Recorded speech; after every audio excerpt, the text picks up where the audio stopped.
Welcome back, everybody. So today we're going to have the next tasting of beer number 13 in my 2-hop series featuring Cascade and Centennial.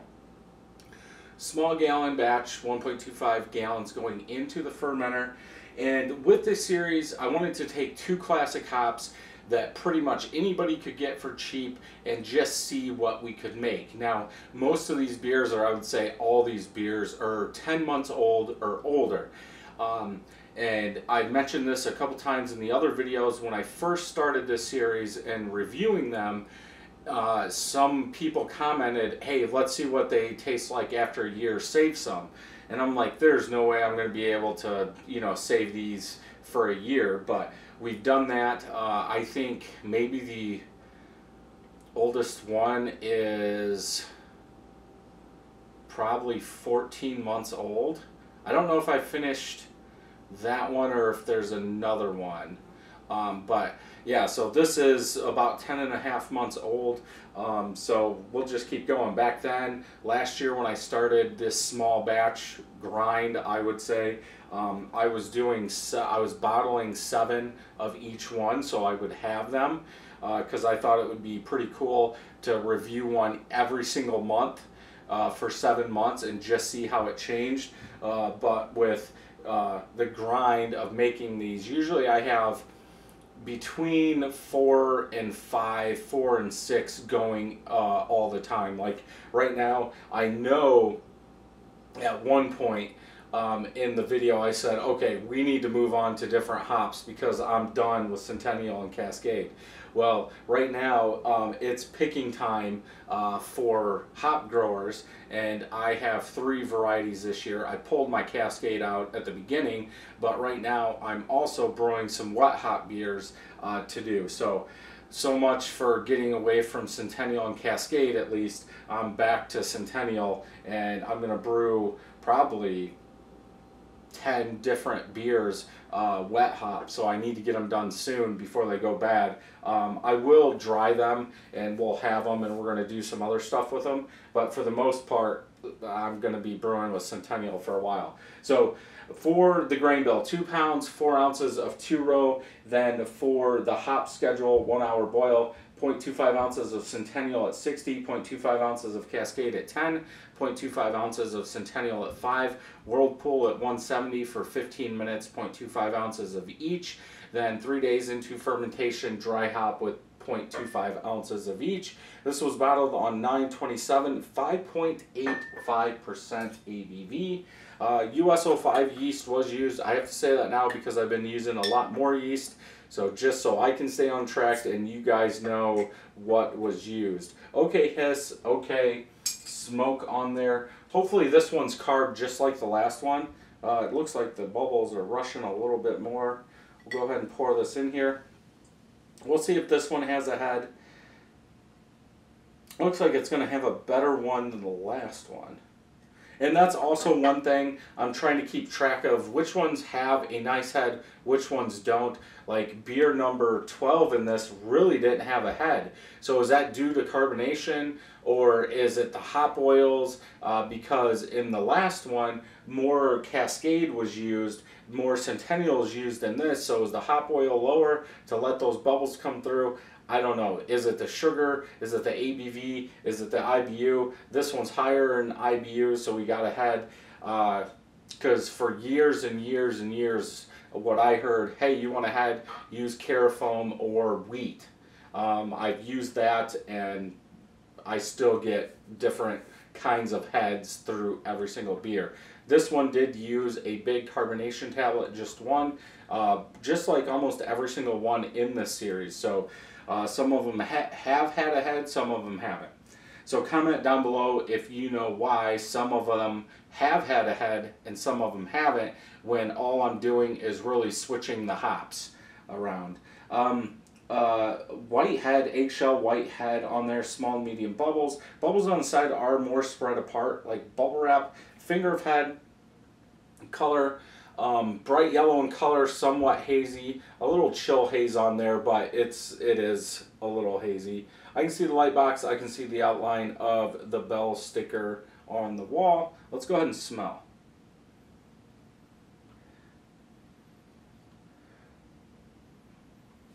More sweet citrus. I think maybe I should do a side by side. I still have the beer over there. Maybe I'll do that. This one has more of a sweet citrus. It's almost like that's on top. Then there's a little bit of like a lightly toasted bread in there. My Xbox just turned on. That's weird. Huh. I don't know if you guys can hear that, but the Xbox just turned on the TV. So we'll see if anything comes up. That's weird. But yeah, this has a sweeter citrus. Now, usually with Centennial, I do get more of a citrus in the aroma, and that's what I'm getting here.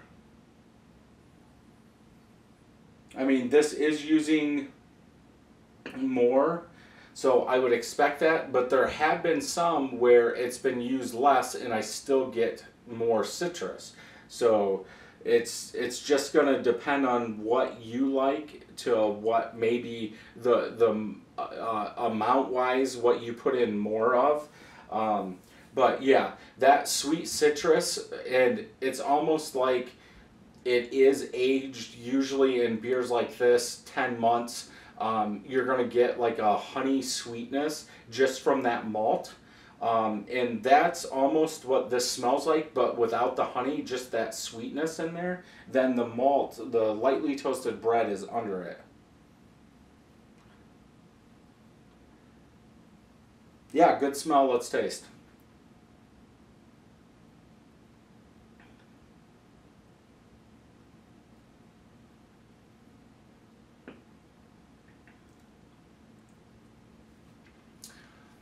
Weird beer. So throughout the whole entire palate, it seems like that citrus and malt, grainy malt, is fighting each other and the malt's winning. Really no bitterness in this beer. Perceived bitterness, I would say 30. Beersmith called for this to be 45. But yeah, it feels like those are fighting each other, and because not one's winning, it's not coming out very well.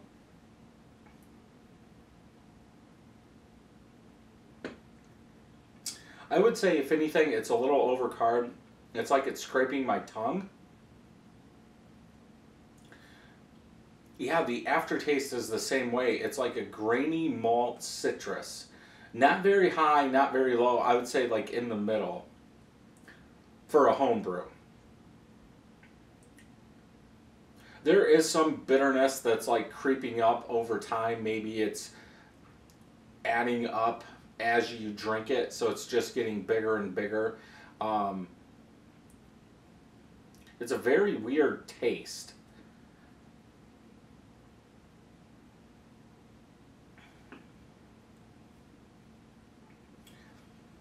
Yeah, it's like you get that, like the first thing is malt, like a grainy malt. That citrus kicks in, they blend together all the way to the back, a little bit of bitterness. Malt takes over in the aftertaste. Not very sweet. I'm trying to see,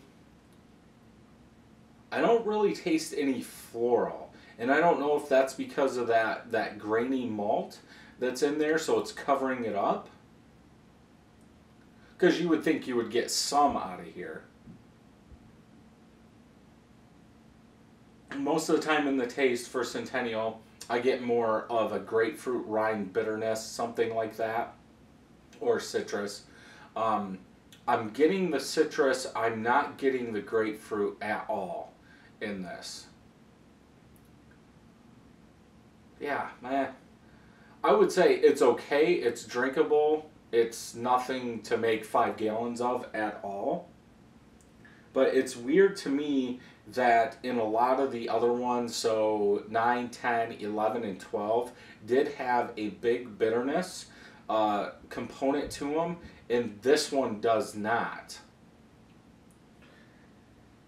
And to this, I'd have to, yeah, I didn't change it on here, but the Centennial is 6% alpha acid and the Cascade is 4.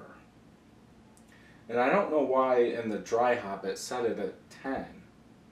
It's Yeah, something, I must have messed that one up. So my guess is, yeah, that this is probably because of that. We're adding about six, let's just say 6 IBUs. So we're probably 36, 37 IBUs and not the 45.